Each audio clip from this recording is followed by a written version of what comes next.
Assalamualaikum warahmatullahi wabarakatuh. Halo anak-anak, berjumpa lagi di channel belajar Tino Adi.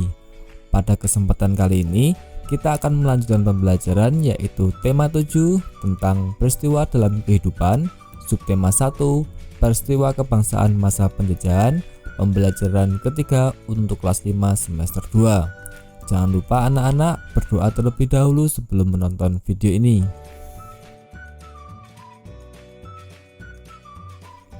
Nah anak-anak, pada pembelajaran ketiga di subtema 1 ini, materi yang akan kita pelajari yaitu materi Bahasa Indonesia KD 3.5 tentang menemukan kosakata baku dan kata serapan pada bacaan, materi IPS KD 3.4 tentang reaksi rakyat Indonesia terhadap pemerintah kolonial, dan materi PPKN KD 3.3 tentang faktor penyebab keragaman Indonesia. Berbagai kebijakan pemerintah kolonial telah menyengsarakan rakyat Indonesia. Salah satunya sistem tanam paksa yang dilaksanakan pemerintah kolonial Belanda. Apakah sistem tanam paksa itu? Sistem tanam paksa pemerintah kolonial Belanda. Pada masa kepemimpinan Johannes van den Bosch, Belanda memperkenalkan sistem tanam paksa. Sistem tanam paksa pertama kali diperkenalkan di Jawa dan dikembangkan di daerah-daerah lain di luar Jawa. Di Sumatera Barat, sistem tanam paksa dimulai sejak tahun 1847. Saat itu, penduduk yang telah lama menanam kopi secara bebas dipaksa menanam kopi untuk diserahkan kepada pemerintah kolonial. Sistem yang hampir sama juga dilaksanakan di tempat lain seperti Minahasa, Lampung, dan Palembang. Kopi merupakan tanaman utama di Sumatera Barat dan Minahasa. Adapun lada merupakan tanaman utama di Lampung dan Palembang. Di Minahasa, kebijakan yang sama kemudian juga berlaku pada tanaman kelapa. Pelaksanaan tanam paksa banyak terjadi penyimpangan, di antaranya sebagai berikut. Yang pertama, jatah tanah untuk tanaman ekspor melebihi 1/5 tanah garapan, apalagi jika tanahnya subur. Yang kedua, rakyat lebih banyak mencurahkan perhatian tenaga dan waktunya untuk tanaman ekspor sehingga banyak yang tidak sempat mengerjakan sawah dan ladang sendiri. Yang ketiga, rakyat yang tidak memiliki tanah harus bekerja melebihi 1/5 tahun. Yang keempat, waktu pelaksanaan tanam paksa ternyata melebihi waktu tanam padi atau 3 bulan, sebab tanaman-tanaman perkebunan memerlukan perawatan terus-menerus. Yang kelima, setiap kelebihan hasil panen dari jumlah pajak yang harus dibayarkan kembali kepada rakyat ternyata tidak dikembalikan kepada rakyat. Yang keenam, kegagalan panen tanaman wajib menjadi tanggung jawab rakyat atau petani. Adanya penyimpangan-penyimpangan pelaksanaan tanam paksa membawa akibat yang memberatkan rakyat Indonesia. Akibat penyimpangan pelaksanaan tanam paksa tersebut antara lain banyak tanah terbengkalai sehingga panen gagal, rakyat makin menderita, wabah penyakit merajalela, bahaya kelaparan melanda Cirebon dan memaksa rakyat mengungsi ke daerah lain untuk menyelamatkan diri. Kelaparan hebat juga terjadi di Grobogan yang mengakibatkan banyak kematian sehingga jumlah penduduk menurun tajam. Tanam paksa yang diterapkan Belanda di Indonesia ternyata mengakibatkan aksi penebangan. Berkat adanya kecaman dari berbagai pihak, akhirnya pemerintah Belanda menghapus tanam paksa secara bertahap. Salah satu tokoh Belanda yang menentang sistem tanam paksa adalah Douwes Dekker dengan nama samaran Multatuli. Dia menentang tanam paksa dengan mengarang buku berjudul Max Havelaar. Edward Douwes Dekker mengajukan tuntutan kepada pemerintah kolonial Belanda untuk lebih memperhatikan kehidupan bangsa Indonesia karena kejayaan negeri Belanda itu merupakan hasil tetesan keringat rakyat Indonesia. Dia mengusulkan langkah-langkah untuk membalas budi baik bangsa Indonesia. Langkah-langkah tersebut adalah sebagai berikut. Yang pertama, pendidikan atau edukasi. Yang kedua, membangun saluran pengairan atau irigasi. Dan yang ketiga, memindahkan penduduk dari daerah yang padat ke daerah yang jarang penduduknya atau transmigrasi. Nah anak-anak, mari kita belajar tentang kosakata baku dan kata serapan pada bacaan.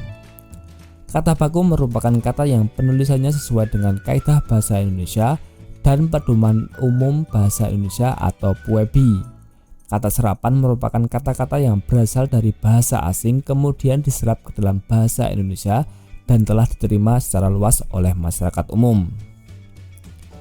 Berikut cara yang harus diperhatikan dalam menggunakan Kamus Besar Bahasa Indonesia.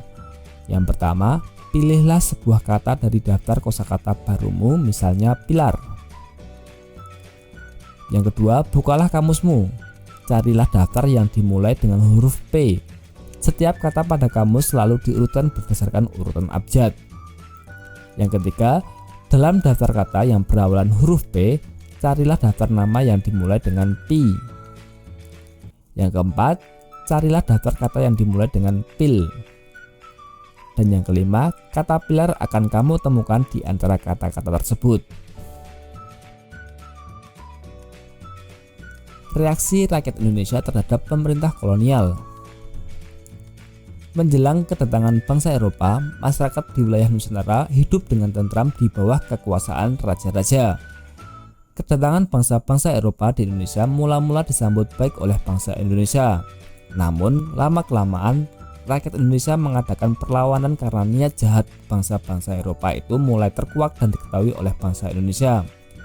Perlawanan-perlawanan yang dilakukan rakyat Indonesia disebabkan orang-orang Barat ingin memaksakan monopoli perdagangan dan berusaha mencampuri urusan kerajaan-kerajaan di Indonesia.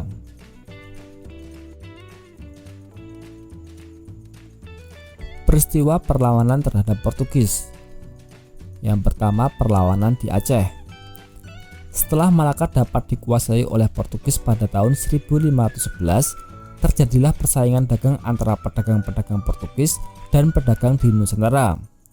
Portugis ingin selalu menguasai perdagangan, maka terjadilah perlawanan-perlawanan terhadap Portugis. Perlawanan tersebut antara lain sebagai berikut. Yang pertama, Sultan Ali Muhayyad Shah tahun 1514 sampai 1528. Berhasil membebaskan Aceh dari upaya penguasaan bangsa Portugis. Yang kedua, Sultan Alauddin Riayat Shah tahun 1537 sampai 1568 berani menentang dan mengusir Portugis yang bersekutu dengan Johor. Yang ketiga, Sultan Iskandar Muda tahun 1607 sampai 1636. Raja kerajaan Aceh yang terkenal sangat gigih melawan Portugis adalah Iskandar Muda. Pada tahun 1615 dan 1629, Iskandar Muda melakukan serangan terhadap Portugis di Malaka. Yang kedua, perlawanan di Ternate. Pada awalnya, Portugis diterima dengan baik oleh raja setempat dan diizinkan mendirikan benteng. Namun, lama-kelamaan, rakyat Ternate mengadakan perlawanan karena Portugis serakah, ikut campur dalam pemerintahan, membenci agama rakyat Ternate, dan bersikap sewenang-wenang. Rakyat Ternate dipimpin oleh Sultan Hairun bersatu dengan Tidore melawan Portugis sehingga Portugis terdesak. Pada waktu terdesak, Portugis mendatangkan bantuan dari Malaka dipimpin oleh Antoni Galvo sehingga Portugis mampu bertahan di Maluku. Pada tahun 1565, rakyat Ternate bangkit kembali di bawah pimpinan Sultan Hairun. Portugis berusaha menangkap Sultan Hairun, tetapi rakyat bangkit untuk melawan Portugis dan berhasil membebaskan Sultan Hairun dan tawanan lainnya. Akan tetapi, Portugis melakukan tindakan licik dengan mengajak Sultan Hairun berunding. Dalam perundingan, Sultan Hairun ditangkap dan dibunuh. Perlawanan rakyat Ternate dilanjutkan di bawah pimpinan Sultan Baabullah atau putra Sultan Hairun. Pada tahun 1574, benteng Portugis dapat direbut, kemudian Portugis menyingkir ke Hitu dan akhirnya menguasai dan menetap di timur-timur sampai tahun 1975. Selanjutnya, peristiwa perlawanan terhadap Belanda terjadi di beberapa daerah. Dari Sumatera Utara dipimpin oleh Sisinga Mangaraja. Dari Banten dipimpin oleh Sultan Ageng Tirtayasa. Dari Yogyakarta dipimpin oleh Pangeran Diponegoro. Dari Banjarmasin, Kalimantan Selatan dipimpin oleh Pangeran Antasari. Dari Makassar dipimpin oleh Sultan Hasanuddin. Dari Maluku dipimpin oleh Patimura. dan dari Papua dipimpin oleh Silas Papare. Perlawanan terhadap para penjajah di berbagai daerah banyak mengalami kegagalan. Salah satu sebabnya adalah perlawanan yang dilakukan masih bersifat kedaerahan dan secara sendiri-sendiri. Dengan demikian, perlawanan itu tidak akan kuat dan mudah diadu domba oleh penjajah. Negara kita sangat luas wilayahnya dan beragam pula sosial budayanya. Seandainya setiap daerah, suku, dan golongan bersatu padu melawan penjajah, niscaya penjajah dapat kita usir sejak dahulu kala. Tahukah kamu keragaman sosial budaya yang dimiliki oleh bangsa kita?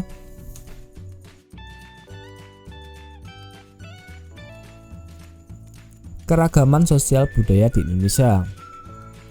Budaya merupakan segala sesuatu yang dihasilkan oleh akal budi manusia. Adapun wujud budaya yaitu yang pertama gagasan atau ide, misalnya kepercayaan. Yang kedua tindakan, misalnya upacara adat dan seni pertunjukan. Serta yang ketiga benda, misalnya pakaian adat dan senjata tradisional. Selain sebagai identitas, kebudayaan juga sebagai kepribadian suatu bangsa. Negara kita mengembangkan kebudayaan daerah dalam rangka memperkaya kebudayaan nasional. Hubungan antara keduanya sangat erat karena kebudayaan nasional bersumber dari kebudayaan daerah. Kebudayaan nasional lahir sebagai hasil usaha akal budi atau pikiran seluruh bangsa Indonesia yang terdiri atas beragam ras dan suku.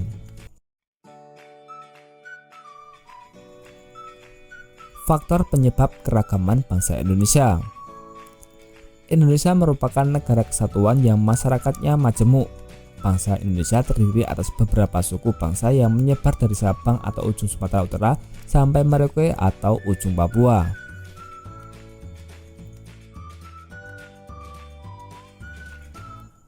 Faktor penyebab keragaman bangsa Indonesia yang pertama yaitu ras di Indonesia. Berdasarkan ciri-ciri fisiknya, masyarakat Indonesia dapat dibedakan menjadi 4 kelompok ras sebagai berikut. Yang pertama, kelompok ras Papua Melanezoid terdapat di Papua, Pulau Auru, Pulau Kai. Yang kedua, kelompok ras Negroid, antara lain orang Semang di Semenanjung atau Melaka, orang Mikopsi di Kepulauan Andaman. Yang ketiga, kelompok ras Vedoid, antara lain orang Sakai di Siak Riau, orang Kubu di Sumatera Selatan dan Jambi, orang Tomuna di Pulau Muna, orang Enggano di Pulau Enggano, dan orang Mentawai di Kepulauan Mentawai. Yang keempat, kelompok ras Melayu Mongoloid yang dibedakan menjadi 2 golongan. Yang pertama, ras Proto Melayu atau Melayu tua, antara lain suku Batak, suku Toraja, dan suku Dayak. Yang kedua, masyarakat Indonesia juga terdiri atas kelompok warga keturunan Cina atau ras Mongoloid, warga keturunan Arab, Pakistan, India, ras Kaukasoid, dan sebagainya yang hidup berdampingan. Selanjutnya, faktor penyebab keragaman bangsa Indonesia yang kedua yaitu suku di Indonesia. Masyarakat Indonesia yang majemuk terdiri atas beberapa suku bangsa atau etnis. Tiap-tiap suku bangsa memiliki bahasa dan adat istiadat serta budaya yang berbeda. Di suatu daerah mungkin terdapat beberapa suku. Sebagai contoh, di Sumatera terdapat suku Aceh, suku Melayu, dan suku Batak. Di Pulau Jawa terdapat suku Betawi, suku Sunda, suku Osing, dan suku Jawa. Faktor penyebab keragaman bangsa Indonesia yang ketiga yaitu perbedaan kondisi geografis. Perbedaan kondisi geografis turut berdampak pada munculnya berbagai ragam mata pencaharian. Contohnya perikanan, pertanian, kehutanan, dan perdagangan. Pada setiap bidang tersebut mereka akan mengembangkan corak kebudayaan yang khas dan cocok dengan kondisi geografis lingkungan tempat tinggalnya. Faktor penyebab keragaman bangsa Indonesia yang selanjutnya adalah pengaruh kebudayaan luar. Bangsa Indonesia adalah contoh bangsa yang terbuka. Keterbukaan ini dapat dilihat dari besarnya pengaruh asing dalam membentuk keberagaman masyarakat di seluruh wilayah Indonesia. Pengaruh asing yang pertama ialah ketika orang-orang dari India, Cina, dan Arab kemudian disusul oleh orang-orang dari Eropa. Bangsa-bangsa tersebut datang dengan membawa kebudayaan masing-masing.